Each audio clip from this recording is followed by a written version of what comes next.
La Iglesia Cristiana Familia de Gracia de Valdivia presenta las voces de personas comunes al servicio del Evangelio de Jesucristo. Voces de Familia de Gracia. Hermanos, hoy día vamos a continuar, hoy día vamos a retomar esta temática que hemos venido siguiendo. Hemos venido siguiendo hace algunas reuniones ya, tal como dice a mi espalda, respecto a lo que significa la iglesia de Cristo. Como bien saben, este año, si el Señor lo permite, vamos a estar sirviendo un tiempo en Pucón, por lo tanto, la idea es aprovechar cada una de las instancias que tenemos para avanzar en este tema, porque es un tema muy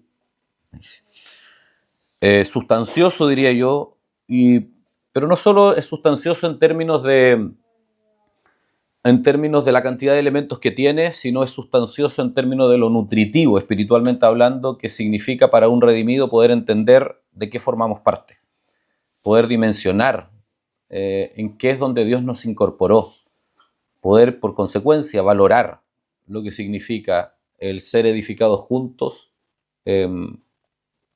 por medio de recursos sobrenaturales, en una comunidad, en medio de una comunidad, envejecer juntos, avanzar juntos, llorar juntos, equivocarnos inclusive, en medio del cuerpo, ser corregidos, ser quebrantados, ser consolados, ser edificados, en medio de esta figura, de esta institución gloriosa, extraordinaria que es la iglesia. Creo que no me quiero detener en cosas que ya estuvimos viendo, obviamente, pero solo para tener un poco de contexto, esta definición es muy importante que la entendamos. Cuando nosotros hablamos de iglesia, estamos hablando del conjunto de almas humanas que han creído y se han identificado en la muerte y la resurrección de Jesús. O sea, proviene y emana exclusivamente, no esencialmente, exclusivamente de la muerte vicaria de Jesucristo en la cruz del Calvario. Por eso, con todo respeto, y tenemos que hacerle un ajuste a ese último himno, a la versión que cantamos, de hecho nosotros lo hicimos. La letra no puede decir que nos va a dar en vez, nos va a cambiar la cruz por algo más, sino de decir que gracias a la cruz, porque la cruz tiene una presencia eterna y nos escondemos en ella eternamente, inclusive allá en el cielo. O sea, nuestra relación con voy a decirlo así, solo para tratar de explicarlo teóricamente nada más, pero nuestra relación con el Creador, de criatura con Creador, ahora y para toda la eternidad, siempre va a estar determinada por la cruz. Porque es la forma, es el mecanismo, es el medio por el cual Jesucristo se reveló al hombre, por el medio del cual el Padre reconcilió. Eso es lo que Colosenses nos enseña, que el Padre quiso reconciliar en Cristo Jesús, pero no en el Cristo caminante, sino en el Cristo muriendo en la cruz, reconciliar con Él todas las cosas. Y la reconciliación tiene como la máxima de la reconciliación, hermanos, es la eternidad presente con Él, cuando estemos materialmente con Él en lo que le llamamos allá en el cielo, ¿me entienden? Pero yo creo que más allá de ese elemento tenemos que tener muy claro que la iglesia es consecuencia de ese vínculo del alma redimida con el Creador por medio única y exclusivamente de la cruz, y que nos reunimos en un cuerpo local, pero con una identidad global o universal, como se dice. Se habla siempre de iglesia local, iglesia universal. Yo prefiero hablar de iglesia visible, iglesia invisible. Voy a explicarlo cuando lleguemos allá. Y lo hacemos particularmente por obediencia, y lo hacemos por los resultados que genera esa vinculación con la iglesia. Y esto es súper importante que lo entendamos, y perdonen que sea majadero para los que lo han escuchado otras veces, esta definición, pero necesitamos poder dimensionar lo imprescindible que es el vínculo con la iglesia como el único medio para poder cumplir el propósito de Dios en nuestra vida. No hay otra forma de cumplir los propósitos de Dios en la vida del redimido, es decir, del alma perdida que ha sido rescatada, que ha sido hecho partícipe del Espíritu de Dios, que ha sido regenerado, que ha gozado de todas las regalías que emanan de la cruz del Calvario, la única forma de que estos propósitos se cumplan son insertos en el cuerpo de Jesucristo. No hay otra forma, hermanos.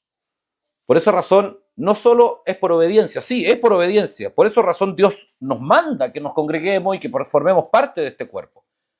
Pero no es solo que debemos hacerlo porque Dios dijo, es porque es la única forma. ¿Entienden? O sea, es como, permítanme un ejemplo bien básico, pero para tratar de ser práctico, es como cuando era pequeño, nuestros padres nos dicen que tomemos agua y nos insisten que tomemos agua, y claro, debemos tomar agua por obediencia, sí, porque nuestros padres nos insisten en que tomemos agua, pero no solo por obediencia. Inclusive si nuestros padres no nos dijeran que tomemos agua, necesitamos tomar agua. El vínculo con la iglesia es exactamente lo mismo.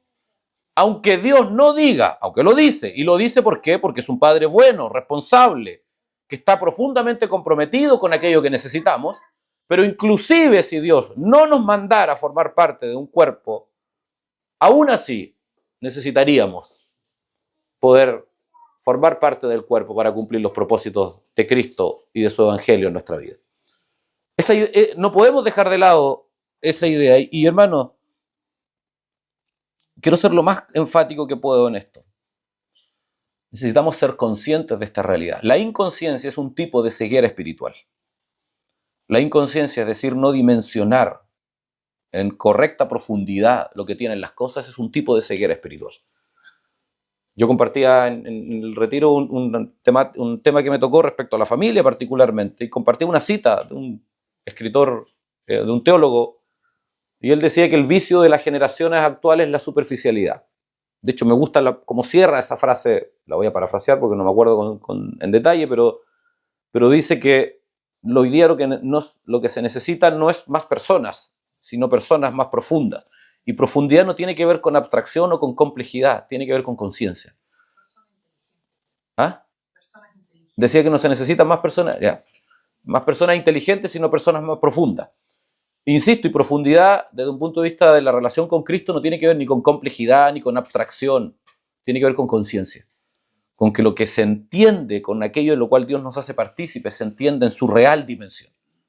En el ámbito de la familia, sin duda que hay un montón de superficialidad, en el ámbito de la iglesia también. Es justamente eso. Lo que yo entiendo de parte de Dios es menester combatir, es necesario que dimensionemos, porque muchos de los vicios, de las distorsiones, de las debilidades espirituales de nuestra vida, en muchos aspectos son consecuencia de esa superficialidad. Esencialmente respecto a la iglesia, respecto a lo que de ella emana. Entonces, ya dijimos que la iglesia es importante, dijimos que la iglesia es lo único que Jesucristo va a venir a buscar, eso demuestra la relevancia que tiene. También dijimos que la iglesia tiene un fundamento completamente espiritual, inclusive lo local.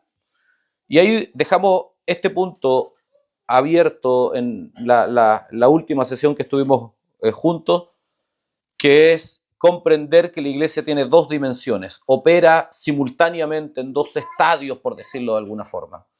Y insisto en esto, opera simultáneamente, no es que uno viva sin el otro, hay una coexistencia permanente en estas dos dimensiones, entender que la iglesia tiene una dimensión visible y una dimensión invisible, que operan hoy día y están desplegadas completamente por sobre la humanidad, en la humanidad, y están activas desde la venida, desde la muerte y la resurrección de Cristo, están activas y operando sobrenaturalmente, porque su fundamento es, como ya lo dijimos, puramente espiritual. Solo un esquema para que se entienda: la Iglesia Universal es, lo que se llama Iglesia Universal es esta expresión invisible. Estamos hablando de los miles de hermanos participantes de la naturaleza divina, o millones de hermanos participantes de la naturaleza divina distribuidos sobre la faz de la tierra. Es lo que se le llama comúnmente la Iglesia Universal,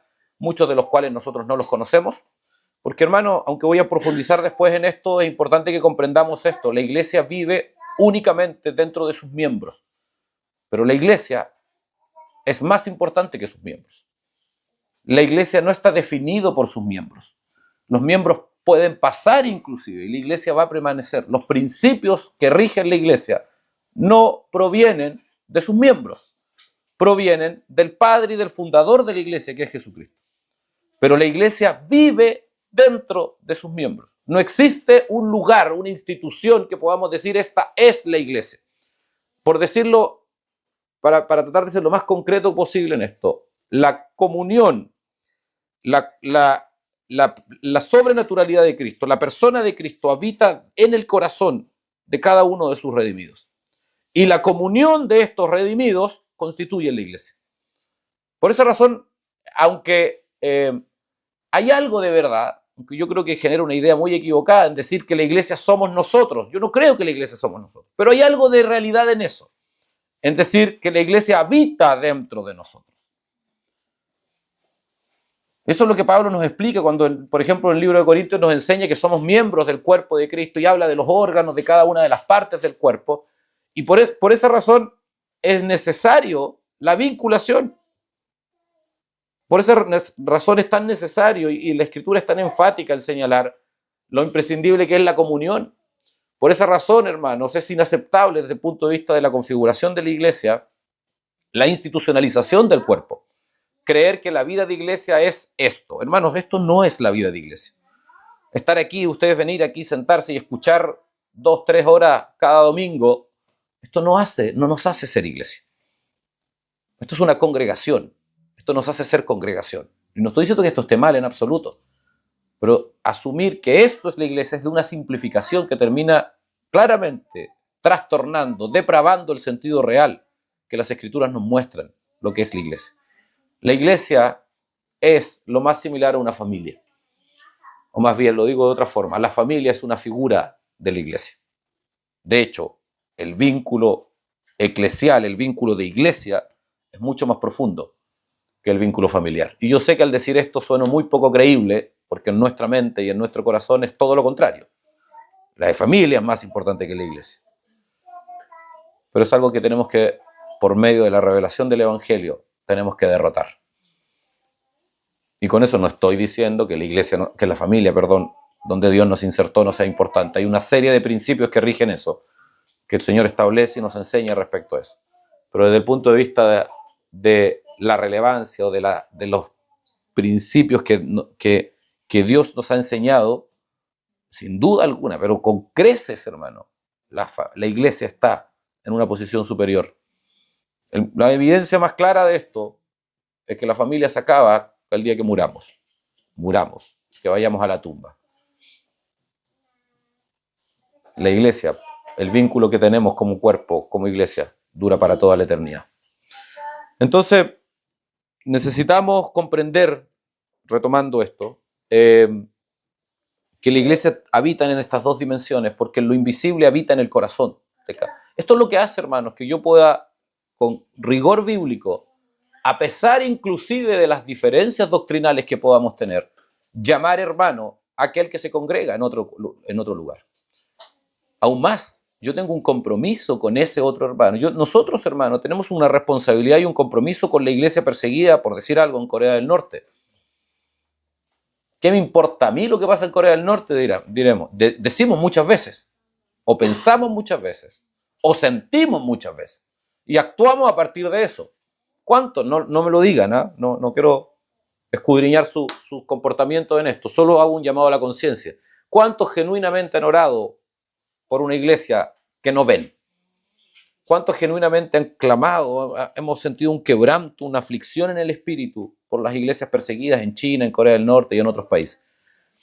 Realmente nos importa claramente poco o nada, porque ojos que no ven, corazón que no siente. No puede ser más verdadera esa frase popular chilena, que por lo demás es una muestra más clara o es un reflejo muy claro de lo que significa la ceguera o la esclavitud a lo visible, como le llamamos, que es esta consecuencia de la fractura del pecado, que es que los seres humanos vivimos determinados solo por lo que vemos con los sentidos naturales. Yo no sé si esa frase existe en otros países, hermana Ojos que no ven, corazón que no siente, ¿existe en Colombia también? Ah, ya, perdonen, no es chilena entonces. O quizás la exportamos y no lo sabemos. Una exportación poco tradicional. Pero en el fondo esa frase refleja justamente esa depravación. Solo nos importa lo que vemos. Dios no opera así, hermano. Nos constituye, nos une en un solo cuerpo invisible con hermanos que quizás nunca vamos a ver con nuestros sentidos naturales. Pero también hay una expresión visible de la iglesia. Hermanos, cuando nosotros vamos a entender esto, creo que una forma de explicar esto es que imaginemos lo visible y lo invisible como un cheque. Un cheque es dinero en la medida que tenga dinero en la cuenta bancaria. Yo puedo tener el cheque, imagínense un cheque de, no sé, 1 millón de pesos. No, pongámosle mejor, $1 millón. Pongámosle a un desafío un poco mayor. Sí, claro, no andar gastando papel por 1 millón de pesos. $1 millón. ¿De acuerdo? Yo puedo tener un cheque con $1 millón en mi bolsillo, pero ese cheque no vale absolutamente nada si esa cuenta no tiene $1 millón. ¿De acuerdo? Es puro papel. Aún más, es hasta dañino, diría yo. Bueno, eso es esencialmente un cheque con $1 millón que no tenga plata en la cuenta, es esencialmente lo que es un prosélito hoy en día. Prosélito es aquel que participa de la iglesia local, pero que no está adherido a la iglesia universal o a la iglesia invisible. Es un activo ser visible, es activo, está presente, participa del ritual, participa del culto, viene a las reuniones, puede tener todas las manifestaciones visibles, pero no forma parte, no está insertado en Cristo. Esencialmente, o sea, no es un cristiano, no es un regenerado. Eso es un cheque de $1 millón que no tiene dinero en la cuenta. Ahora, si yo tengo un cheque de $1 millón en mi bolsillo y en la cuenta que emite ese cheque hay $1 millón, entonces yo soy un hombre rico. Muy rico. Suficiente probablemente para no tener que trabajar nunca más en lo que me quede de vida. Bueno, eso es esencialmente un cristiano. Alguien que ha sido y que participa en la expresión visible, que glorifica al Señor visiblemente, pero que además está escondido, está clavado juntamente con Cristo en la cruz del Calvario, en un vínculo espiritual, sobrenatural. Está bautizado en Cristo. El apóstol Pablo dice que los que hemos sido bautizados en Cristo, interesante que use la palabra bautizo ahí, hemos sido bautizados en su muerte. Jesús murió en la cruz, no murió en otro lugar. Por eso Pablo, el mismo Pablo dice en Gálatas 2:20, con Cristo estoy juntamente crucificado, yo ya no vivo, estoy muerto, Cristo vive en mí. Aquel que forma parte del cuerpo invisible, inevitablemente formará parte del cuerpo visible. Todos los que forman parte de la iglesia invisible, natural, espontáneamente, van a formar parte del cuerpo visible. Pero no todos los que forman parte de la visible lo son de la iglesia invisible. Hermano, si puedo grabar una idea en ustedes, parto con esta frase, me gustaría que fuese esta.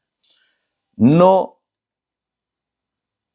las acciones humanas no determinan nuestra identidad espiritual, sino nuestra identidad espiritual determina nuestras acciones humanas. Y esto puede parecer quizás algo filosófico, pero no tiene nada de filosófico, es más bien describir un principio rector en el actuar de Dios. Dios así se rige el universo, hermanos.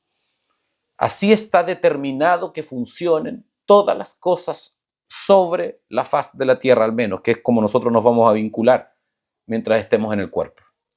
toda nuestra vida va a estar determinada por este principio. De lo espiritual emana lo natural, de lo visible emana, perdón, de lo invisible emana lo visible, quiero decir. Ejemplos.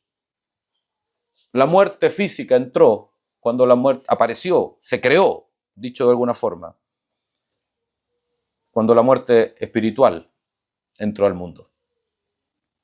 El bautismo no se bautiza primero por agua y después se cree. Primero alguien tiene que ser bautizado invisiblemente, espiritualmente hablando, en Cristo, para ir al agua. El matrimonio o la figura del matrimonio tiene una expresión invisible, que es la convicción propia que opera en el corazón de los cónyuges, por decirlo de alguna forma, y según la ley de Moisés tiene una aplicación visible, las bodas mismas. Hermano, la vida espiritual, la muerte espiritual, así como la muerte espiritual entró espiritualmente primero y después se manifestó físicamente, la vida espiritual también tiene primero una identidad invisible, tiene su origen en lo invisible, en lo espiritual, para que se manifieste. ¿Cuándo? ¿Cuándo nuestros cuerpos habitarán visiblemente? Después. Hoy día nuestros cuerpos aún no han experimentado la redención final que el apóstol Pablo nos describe. Pero si estamos en Cristo, hoy día espiritualmente estamos vivos. Pero en los hechos nos enfermamos como los muertos y moriremos como los muertos. Pero nosotros no estamos muertos. Ahí hay en ese aspecto hay una brecha de tiempo. Todavía existe una brecha de tiempo, pero creo que es una muestra de las muchas más que podemos encontrar en la Escritura de este principio rector. Hermanos, si nosotros logramos dimensionar esto, nuestra vida en lo práctico, en lo cotidiano, podría cambiar completamente. Cuando nosotros logramos aprender y ser conscientes de que los problemas en esta vida se resuelven espiritualmente, cuando yo logro comprender que la enfermedad que tengo, su fundamento proviene de la voluntad de Dios para forjar algo en mi espíritu, cuando yo logro entender que la debilidad de mi cuenta bancaria, que la pobreza o la abundancia de ella están determinadas más bien por una cuestión de origen espiritual, cuando yo logro entender que, por ejemplo, los que somos padres, la crianza de mis hijos está determinado primero por una responsabilidad espiritual, y en todo orden de cosas, que la aflicción que tengo, que el empleo que tengo tiene su fundamento esencialmente en lo espiritual, todo cambia, hermano. La comprensión profunda de este concepto, que les prometo, perdónenme si sueno demasiado abstracto en esto, pero yo de verdad, delante de ustedes le pido al Señor que el Espíritu Santo persuada, nos enseñe, nos haga conscientes a ustedes y a mí espiritualmente de lo que esto significa. Cuando comprendemos esto de verdad, nuestra vida práctica, diaria, porque por ejemplo nos hace conscientes de las implicancias espirituales de nuestros actos. Ya no podemos actuar, pensar, decir de cualquier forma. Nos hace conscientes de las implicancias espirituales de nuestras relaciones. ¿Cuál es el principio espiritual de nuestros vínculos? Por ejemplo, y por cierto, que es lo que nos reúne hoy día, nos hace conscientes de la relevancia espiritual que tiene el congregarnos, el formar parte del cuerpo local. Hermano, yo les decía hace una reunión y lo insisto hoy día, a la luz de la Escritura, nadie que no tenga un compromiso con la iglesia va a crecer en Cristo. Así de categórico. Por consecuencia, aquel que tenga un compromiso con la iglesia va a crecer. ¿Se entiende, no? Es una relación directamente proporcional. Compromiso, crecimiento. Ausencia de compromiso, falta de crecimiento.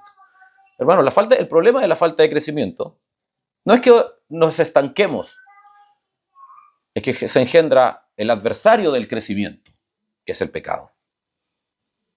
Y el pecado es un asunto grave, mortal. Es algo de gran relevancia. No podemos menospreciarlo.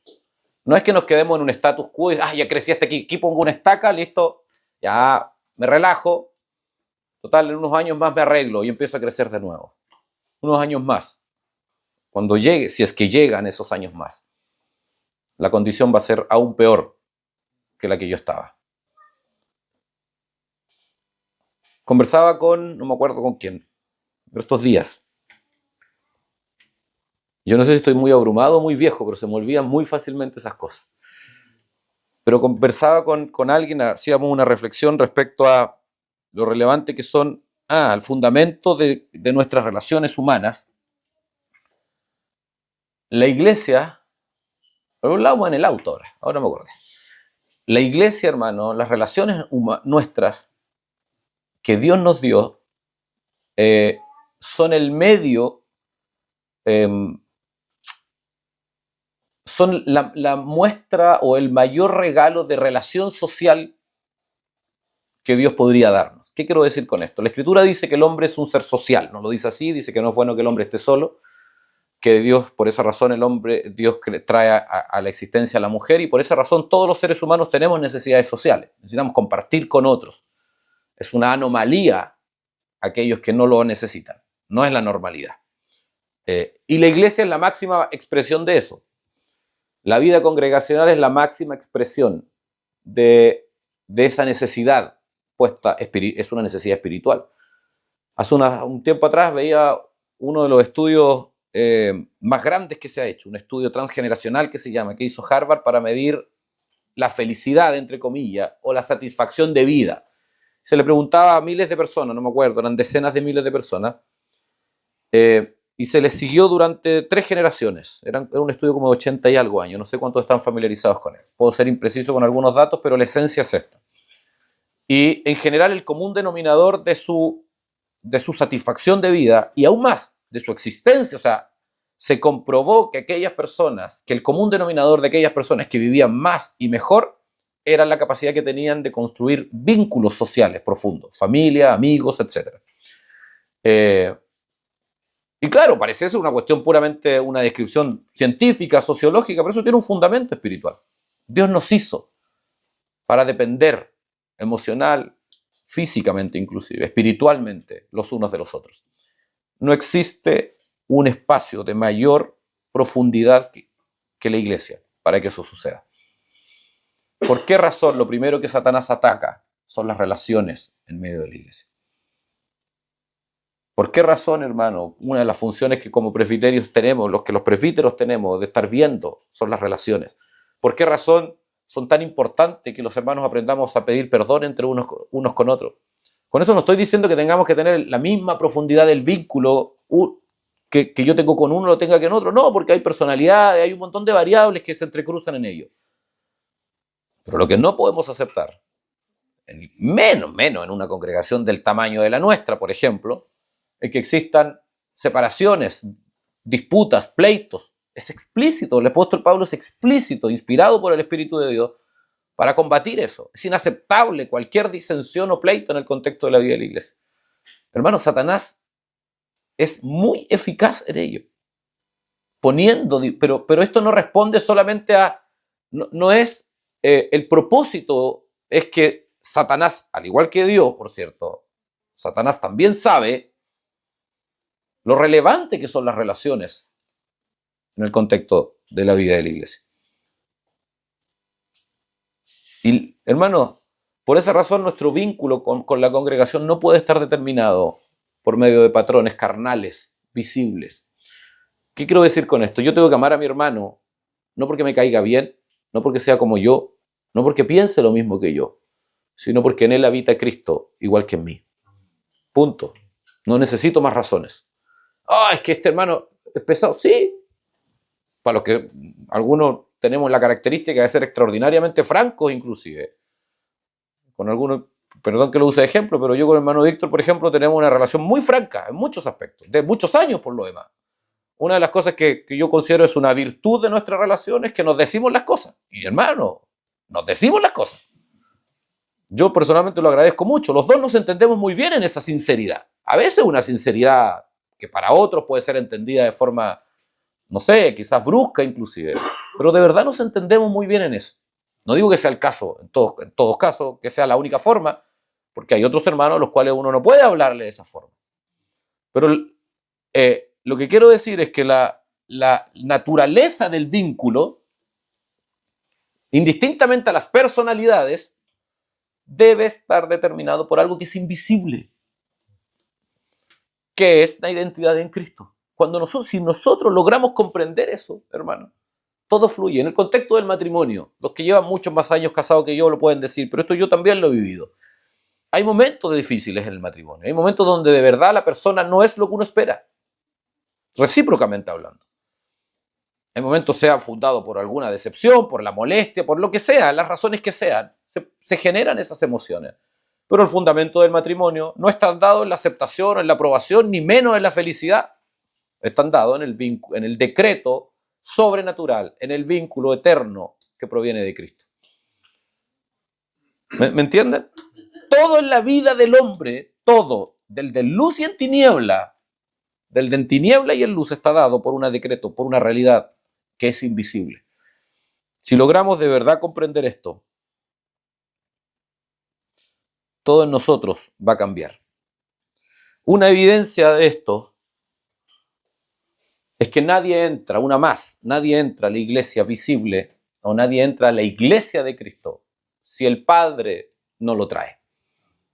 La única forma en que alguien pueda formar parte del cuerpo de Jesucristo es un decreto soberano de un ser invisible. No estoy hablando de Cristo, hermano, estoy hablando del Padre. Y la Biblia dice que Él es invisible.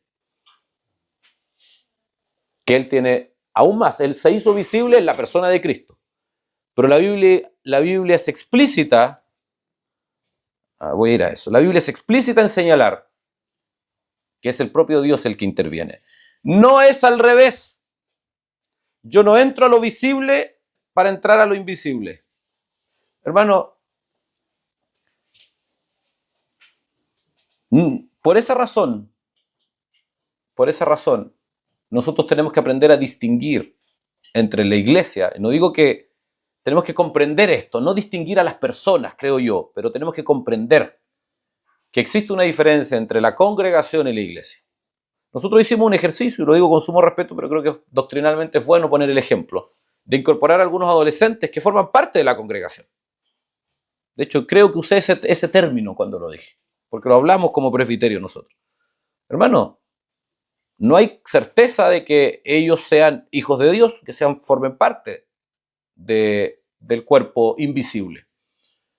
Pero creemos que la exposición al Evangelio, que el estar juntos con nosotros es un medio, lo ha sido históricamente, y es además por lo demás un medio descrito por las Escrituras, que puede hacer que alguien experimente la regeneración de su alma por medio del arrepentimiento, que experimente lo que le llamamos conversión.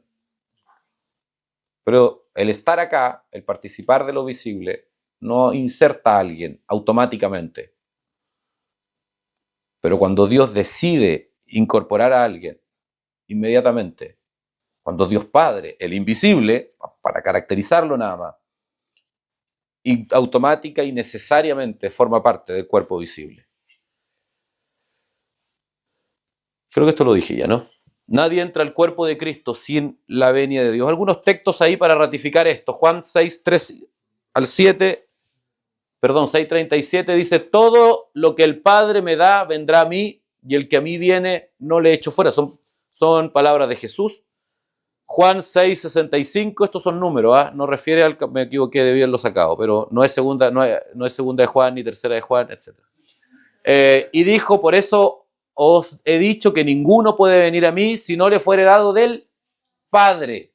O sea, es Dios Padre el que en su bendita, soberana autoridad y voluntad determina los que son insertados dentro de Cristo. Como Juan 17:2 dice: como le has dado potestad sobre toda carne para que dé vida eterna a todos los que le diste. Juan 17:6 dice: he manifestado tu nombre a los hombres que del mundo me diste. Jesucristo está refiriéndose a que hay un agente externo que le da, para ponerlo en términos simples, en este caso el Padre, porque están orando, a un tercero le da las almas para insertarlas dentro de sí mismo. ¿Me entienden? O sea, la conversión, hermanos, que nosotros la vemos desde nuestra perspectiva, es esencialmente que el Padre nos toma y nos inserta dentro de Jesucristo. Nos mete dentro de la persona de Cristo. Por eso hay cientos de textos, esto lo hemos dicho muchas veces, que refieren al cristiano como aquel que está dentro de Cristo. Y la iglesia es el cuerpo de Cristo. Hermano, la iglesia es Cristo.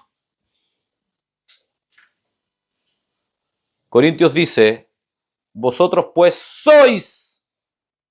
Hermano, a veces leemos los textos y yo entiendo, yo no quiero hacer un reproche en esto, quiero hacer un llamado a la conciencia, porque a todos nos pasa. Pero leemos los textos a veces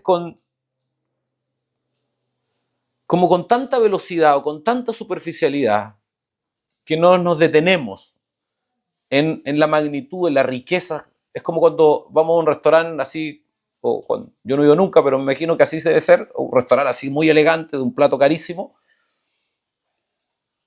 y comemos tan rápido que no disfrutamos los sabores, la textura, los olores. Existe un grupo de personas que se denominan sibaritas que tienen como adicción a eso, o placer por los gustos, por los sabores, en fin. Yo no pertenezco en absoluto, a mí deme pollo con papa frita y estoy listo. Pero es como ir a un restaurante caro, muy elegante, pagar muchísimo por el plato y tragar. A veces así nos sentamos frente a la Escritura. Este texto, hermano, es explícito el apóstol Pablo diciendo que nosotros somos el cuerpo de Cristo. Está hablando en un sentido plural, por cierto. Somos el cuerpo de Cristo. Hermano, logramos dimensionar, si es que esto, voy a hacer un ejercicio puramente, una ironía para fines solo argumentativos. Si es que esto es verdad, si es que esta frase, inspirada por el Espíritu de Dios, espero me entiendan que estoy ironizando, si es que esta frase inspirada por el Espíritu de Dios es verdad,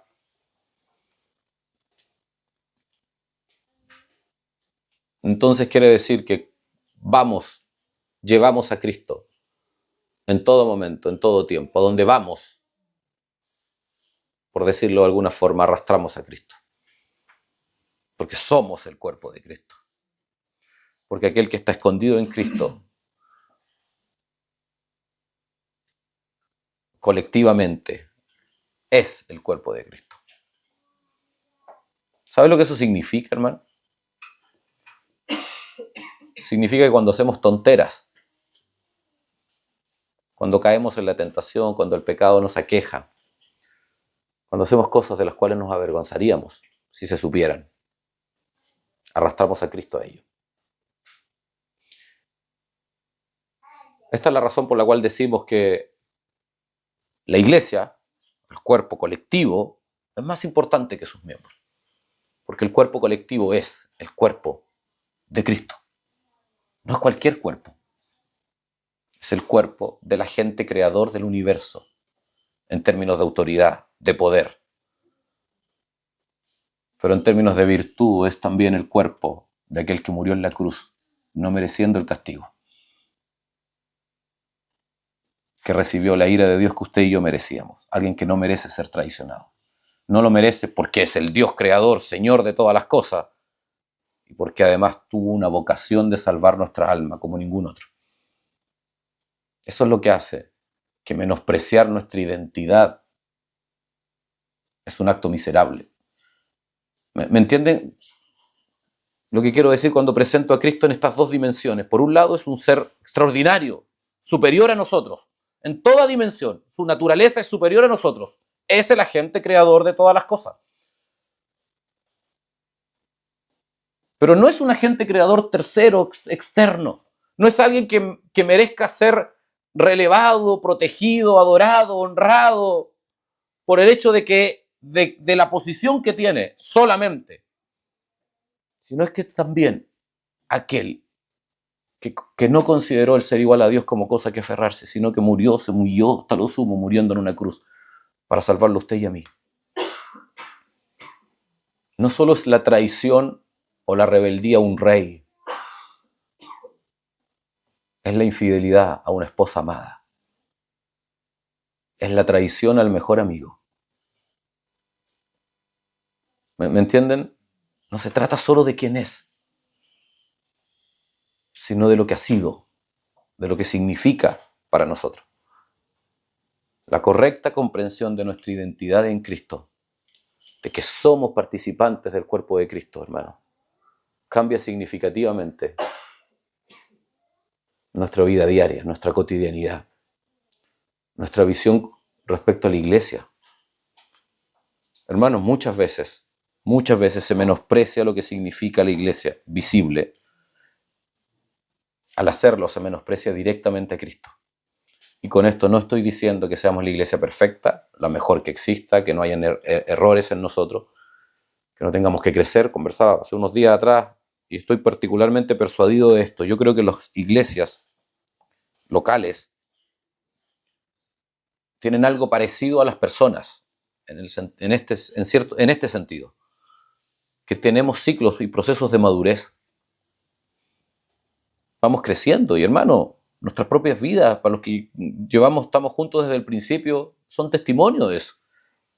Gracias al Señor no tenemos los problemas que teníamos al principio. Tenemos otros, sí, pero no tenemos los mismos problemas que teníamos al principio. Personalmente, hermano, a mí en lo personal esto me genera una profunda tranquilidad. No porque no hayan problemas, sino porque demuestra que aquel que da el crecimiento ha actuado en nosotros. Ha estado presente en nuestra historia. Porque la Biblia dice que el crecimiento proviene de Dios. Claro que como todo ser humano que ha crecido, yo no tengo los problemas que tiene mi hijo Gaspar. Yo la mayoría de las veces puedo ir al baño tranquilo, solo, sin asistencia.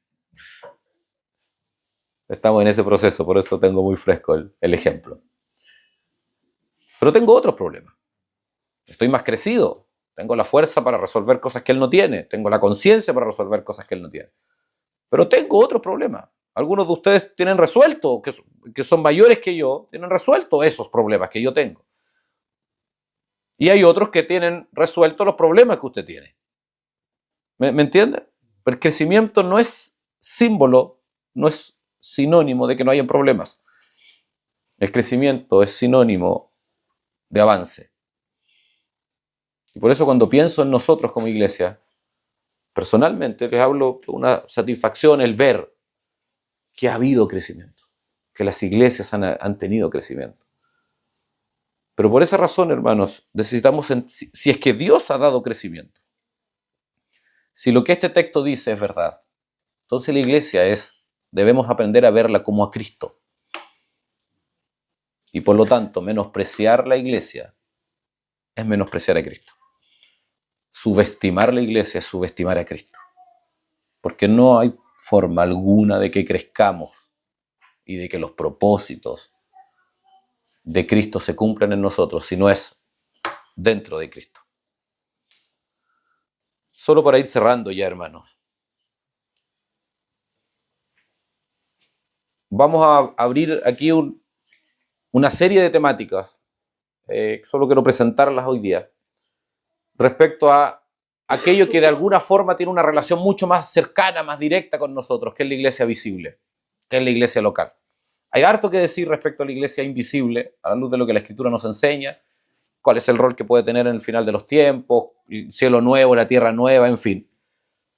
Pero me parece, o entiendo más bien en mi interior, que como no podemos abarcar todo, hay algunas cosas que son mucho más esenciales para nuestra vida cristiana, en lo que respecta a la iglesia local. Primero tenemos que comprender, como ya hemos dicho, que la iglesia no la escogemos los hombres. Hermano, eso significa que el hermano que está acá, sentado junto a usted, fue escogido personal y directamente por Dios. Cuando usted lo rechaza, está cuestionando una decisión divina. Así de simple. Si todos nosotros fuimos insertados acá por un decreto divino, si alguno de nosotros nos rechazamos, estamos rechazando un decreto divino. Estamos rechazando al que emitió el decreto. Estoy diciendo, mi juicio, Señor, es mejor que el tuyo.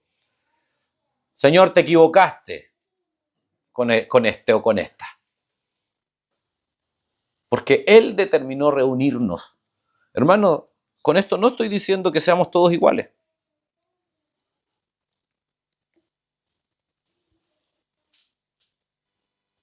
Aún más, a la luz de la Escritura, nosotros tenemos que hablar y comprender que Dios nos une a pesar de la diferencia. Porque el punto de encuentro que la iglesia tiene no es humano, es Cristo. El punto de reunión de todas las cosas es Cristo.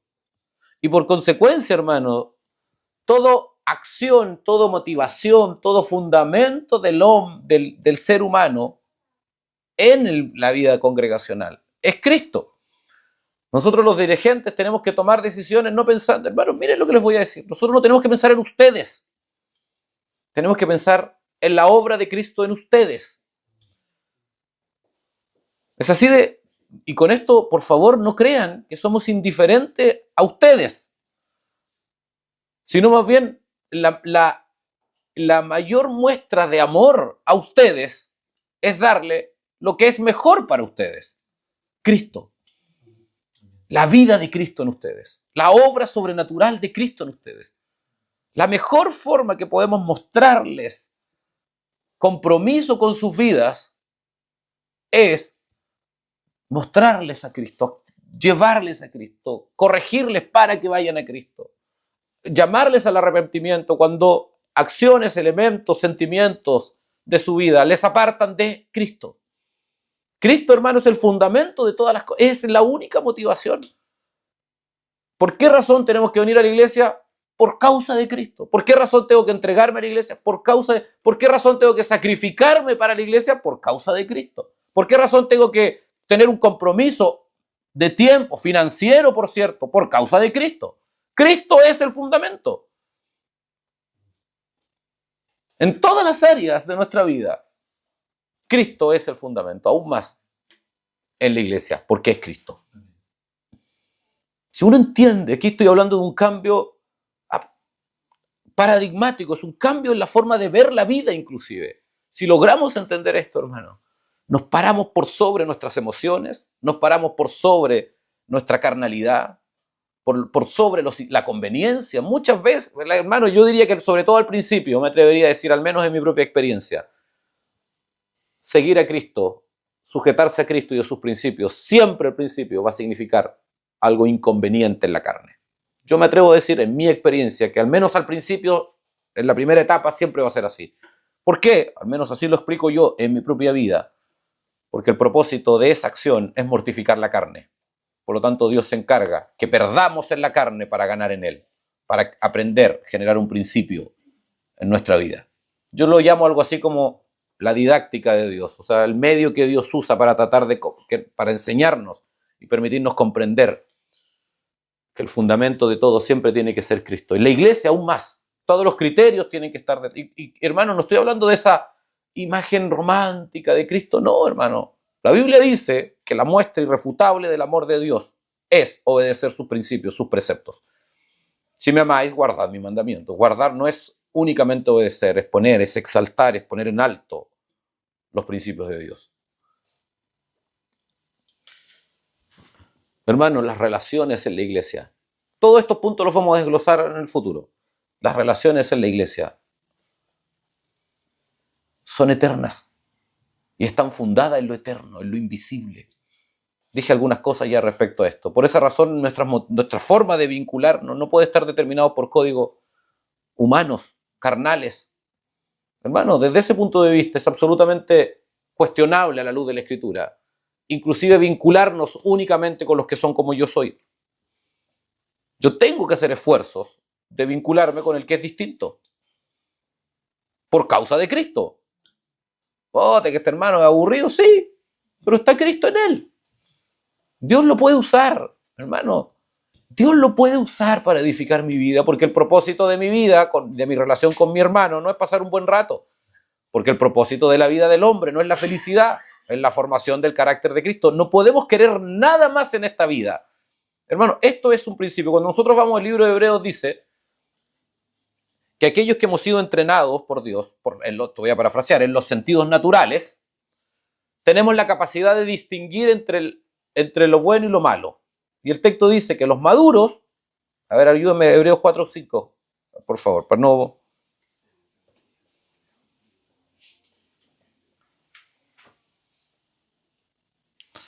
Creo que es 4 o 5. Si no, lo buscamos aquí. Qué bueno la tecnología. ¿Qué dice eso? 4, 5. No. Y otra vez. No. 5.14. Había un 4 y había un 5, yo sabía. 5.14. Sí. Alguien que me ayude a leerlo. Yo lo voy a leer después aquí para la cámara igual, pero... El alimento sólido es para los que han alcanzado la madurez, para los que puedan discernir entre el bien y el mal y han ejercitado su capacidad de tomar decisiones. Ay, qué interesante cómo lo dice la... ¿Qué versión es esa, hermano? La versión que no sé cuál es. No. Pero está interesante, en todo caso. Me parece que la Valera dice, pero el alimento sólido es para los que han alcanzado madurez. Para los que por el uso tienen los sentidos ejercitados en el discernimiento del bien y el mal. Pero miren, hermano, el texto está diciendo algo que nosotros no tenemos que avergonzarnos, que existen personas más maduras, que existe el cristiano maduro y el que no es maduro. Ahora, lo que debe hacer es enfatizar en los que no tienen madurez, en acceder, en crecer en esta madurez, en llegar al estadio de la madurez cristiana. Ahora, la madurez cristiana descrita en este texto tiene una característica. No sé si la ven en el texto. ¿Cuál es la característica de los maduros que logran discernir entre el bien y el mal? Están ejercitados. Hermano, y miren el texto, dice, han ejercitado, tienen los sentidos ejercitados en discernir. La palabra discernir es separar. En separar entre lo bueno y lo malo. Pero hay una palabra... ¿ah? Es un ejercicio de discriminación. Ah, lo vimos en el programa, ¿verdad? Es un ejercicio de discriminación entre lo bueno y lo malo. Pero dice además el texto que la forma en que esto se obtiene es usando los sentidos espirituales. No existe un lugar mejor para ejercitar los sentidos espirituales que la iglesia. Aquí es donde se pone en práctica, aquí es donde la mano festiva de Dios, donde la manifestación de Dios se entrega. Hermano, con el debido respeto, no quiero machacar esto en absoluto, no tengo un reproche, solo quiero exacerbar. Es lo que vivimos en estas instancias, por ejemplo, cuando estamos juntos. Me refiero al retiro particularmente. Donde se genera esto de forma intensa, porque son varios días, donde se está ahí, se enfrentan, se está continuamente, es casi una especie de reality piadoso, digamos. ¿Me entienden?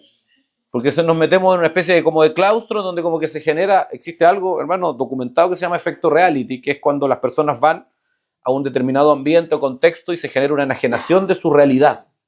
O sucede en los ambientes laborales, sucede en los viajes, en fin. Tiene hartas aristas eso, lo podemos ver después. Pero en estas instancias se genera justamente eso. Algo así, como digo, como un efecto reality piadoso. Porque se aplica, ponemos en práctica nuestros sentidos espirituales, los sentidos de la convivencia, de la comunión, de la hospitalidad, del recibir, del estar juntos, de la negación. Porque vivimos un momento en que hoy como que la carne dice, ¿cuándo se va a ir? ¿Por qué me dice esto otra vez? Ya está el hermano de nuevo hablando de eso, va a cantar va a, no sé, qué sé yo. ¿Me entienden? En el uso es cuando nos hacemos fuertes en el ejercicio de nuestros sentidos. Pero hermano, yo quiero enfatizar en esto para volver al punto que estamos, para ir cerrando además. La madurez cristiana es esencialmente distinguir entre lo bueno y lo malo. ¿Cómo sé que he crecido? Es cuando hoy día le llamo malo a lo que Dios le llama malo y le llamo bueno a lo que Dios le llama bueno. ¿Cómo sé que no he crecido? Es cuando todavía no le llamo bueno a lo que Dios le llama bueno. No logro todavía identificar, poner en la altura que Dios le pone a las cosas. Por esa razón lo dije, lo digo otra vez. Aquel que menosprecia a la iglesia es una muestra irrefutable de inmadurez. Y el problema, hermano, de la inmadurez, como todo problema, como todo resultado, como toda fruto de la carne, es que genera un ciclo vicioso. Porque la inmadurez produce inmadurez. Y la misma genera impiedad. Y la impiedad produce inmadurez. Y la inmadurez produce impiedad. Y en sentido opuesto, la piedad, el evangelio, genera un ciclo virtuoso. Porque yo, cuando hay piedad, genero, mis sentidos espirituales son ejercitados y por consecuencia genero más piedad hasta que obtengo la madurez cristiana, que es distinguir entre lo bueno y lo malo. ¿Qué es lo que rompe ese ciclo, hermano? El ciclo vicioso, la negación. Por esa razón, hermano, y aquí obviamente los que somos padres tenemos una inmensa responsabilidad. Los hijos vienen a la iglesia cuando tienen ganas de venir a la iglesia. Y vienen sin ganas a la iglesia cuando no tienen ganas. Y eso apliquémoslo para nosotros también. Porque es bueno. Porque la que no quiere venir a la iglesia es la carne. Hermanos, con todo respeto, si en menor medida quizás, no quiero vestirme de ropa ajena, en menor medida o muy poco, gracias a Dios. Pero nos pasa a todos. A mí en ocasiones también me ha pasado. Alguien llama. Se me acabó el tiempo, ¿no? Nuestras relaciones, hermanos, son eternas y están determinadas por cuestiones espirituales. El fundamento de todas las relaciones humanas en el contexto de la iglesia es el amor. No el amor carnal, el amor de Cristo. Hermanos, la iglesia es un instrumento de Dios. Yo creo que esto es uno, y espero poder tener el tiempo y la gracia de parte del Señor para poder profundizar en esto. Porque yo creo que esto es uno de los temas más traicionados, o más bien, no sé si más, pero que ha impactado de mayor forma la errónea comprensión de que el cuerpo de Cristo es un instrumento en las manos de Dios, y por consecuencia cada miembro es un instrumento en las manos de Dios. Ha generado un problema social que padecemos todos. Le entregamos lo público a los demonios, abiertamente. Nos olvidamos de que la iglesia es el baluarte de la verdad. Nos olvidamos de que la iglesia tiene una utilidad transformadora, no solo en la predicación del evangelio, que por cierto es la gran tarea, pero no es la única. Hay muchas otras responsabilidades. Dios determinó, y el ejemplo de Israel es muy claro en esto. Dios toma al pueblo de Israel, lo saca de Egipto, la ruta tomaba 7 días, se demoró 40 años, pero en el acto aniquiló y limpió prácticamente casi a todos sus adversarios. Nosotros no logramos dimensionar, por ejemplo, el efecto que hubiese significado que el culto a Moloch que se practicaba, o las prácticas religiosas que tenían, no sé, los amalecitas, hubiesen seguido existiendo, se hubiesen dispersado, aunque existen todavía en alguna medida. Pero no logramos dimensionar qué hubiese pasado en las sociedades actuales o modernas si Israel no elimina completamente sobre la faz de la tierra a esas naciones. Dios las usó con un propósito, no solo propio para Israel. Yo creo que hay un propósito eterno que tiene que ver inclusive con nosotros hoy día. Podía haber llevado a Israel, claramente podía haberlo llevado por el camino más corto, pero Dios no quiso.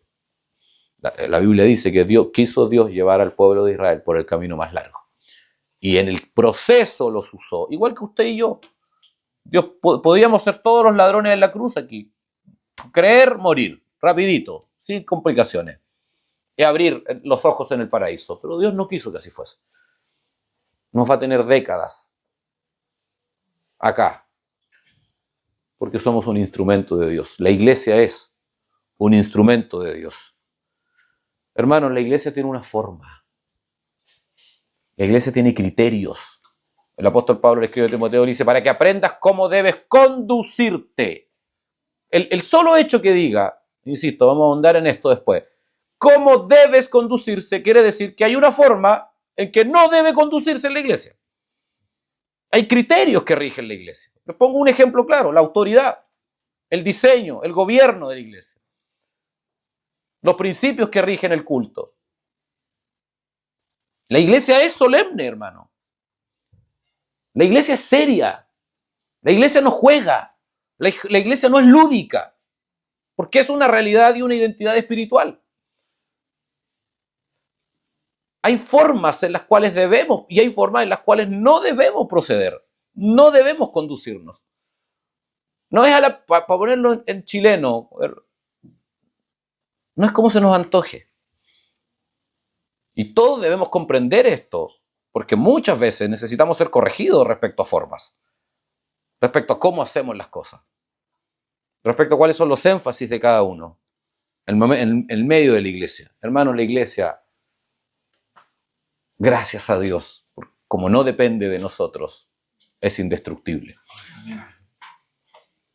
Como es eterna, como es el propio cuerpo de Cristo, es indestructible. Creo que me queda uno, pero es un cuerpo vivo, dinámico. Visible. Estoy hablando, todo esto es visible. Todos estos es la iglesia local, la iglesia visible.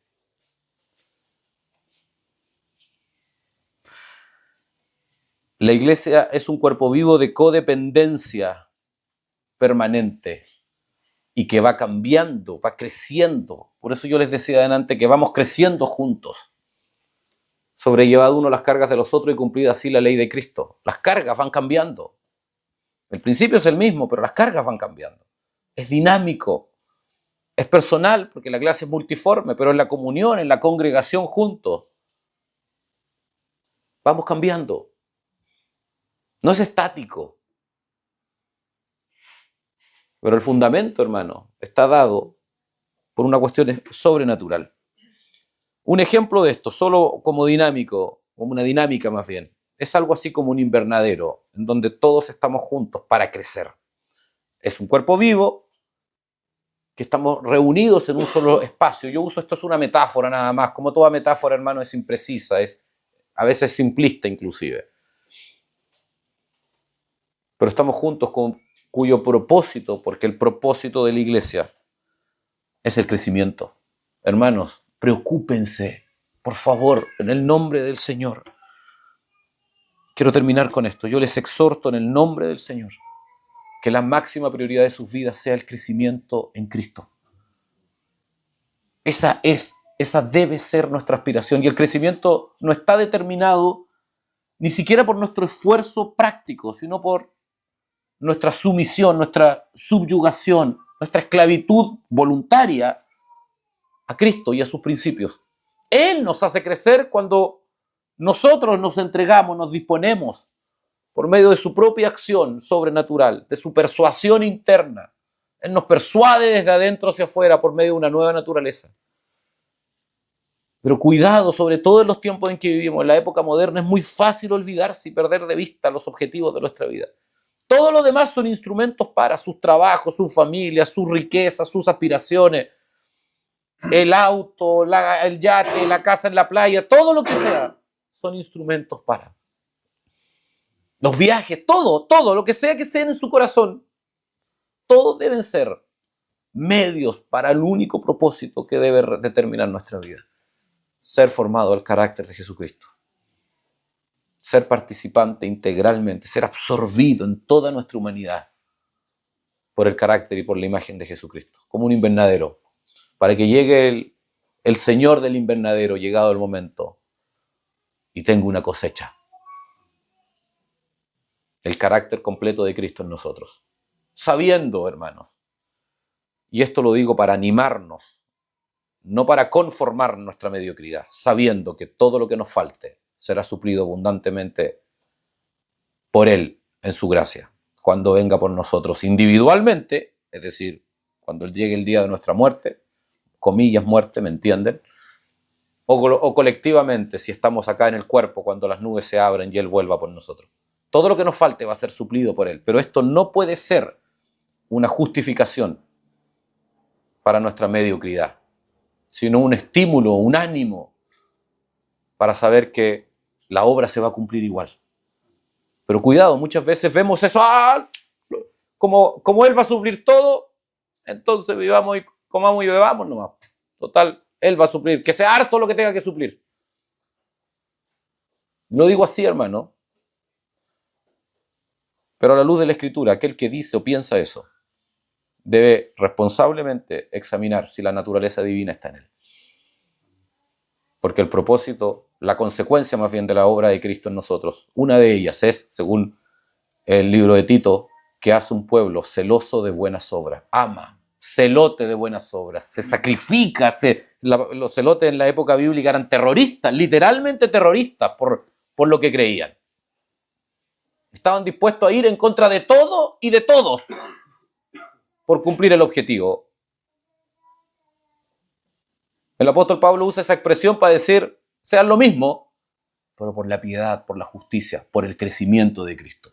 Por esa razón, aquel que se conforma, que usa el regalo virtuoso, glorioso que es que Él nos completa todo lo que nos falte, lo usa como una conformidad. Debe preguntarse si verdaderamente ha sido tomado por Cristo e insertado dentro de Él. Pero sin duda que debe animarnos y consolar el corazón, sabiendo que aunque nos falte, Él lo va a completar. Pero que no sea, hermano, porque no hicimos todo lo que estaba a nuestro alcance, natural y sobrenaturalmente, para cumplir su mandato. Y en eso, hermano, la iglesia es fundamental. Amén. Oremos. Señor, en el nombre de Jesús, gracias por este tiempo y por permitirnos estar juntos. Gracias por tu palabra. Yo te pido, Señor, que por el poder de tu Espíritu tú hables a nuestra vida, nos inquietes, nos hagas conscientes, Señor, sobrenaturalmente de todo lo que nos falta por comprender, que despierte nuestros sentidos espirituales. Señor, corrige en la vida de mis hermanos y en la mía todo lo que necesite ser corregido. Señor, tú escudriña nuestros corazones, examina si hay caminos de impiedad en nosotros, cambia nuestra forma de pensar, enséñanos a valorar la iglesia como tú la ves, enséñanos a amarla como tú la amas, Señor. Enséñanos a vivir en ella y para ella como tú lo hiciste y a morir por ella como tú lo hiciste, Señor. Gracias por este tiempo, por la revelación de tu evangelio, porque nos guías por medio de tu palabra. Que, Señor, no quede vacía, sino que haga una cosecha de fruto, de piedad y de justicia abundante en nuestras vidas, Señor, para la gloria de tu nombre, en el nombre de Jesús. Amén.